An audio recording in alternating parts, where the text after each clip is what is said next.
Sasa majamba ndugu yako. Poa. Kajamba au vipi usimuelewi ndugu yako? Poa. Kajamba au usimuelewi. Oya. Wewe umejamba ndugu yangu? Kajamba hapa. Una harufu kweli? Kajamba hapa nasikia harufu.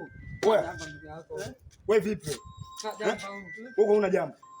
Kama shoga mwanangu. Unamleaje hasa mtoto? Unajua mtoto bwana? Huyu mtoto bwana mimi mwenyewe namuona jao. Unajua sio leo, unajua vitu anavyofanya udogo. Wewe mtu gani mpaka unaniibisha kwa marafiki zangu? Wewe mtu gani ndugu yangu? Kwa nini uelewi Spalo? Kwa nini uelewi? Kwa nini nikasikiza mdogo wangu? Wewe una jamba? Wewe una jamba? Wewe una jamba wewe? Acha ujinga, ndio maana nasema yani mimi kutembea na mtu na watu kama hao. Kwenye gari kwenyewe una jamba, yani una jamba jamba. Wewe mtu gani Wewe mtu gani kaka? Una jamba. Una jamba, yani mtu gani sikuelewi mchezo. Wewe mtu gani hapa sikuelewi. Wewe mtu gani sikuelewi. Una jamba, Wewe leo unapiga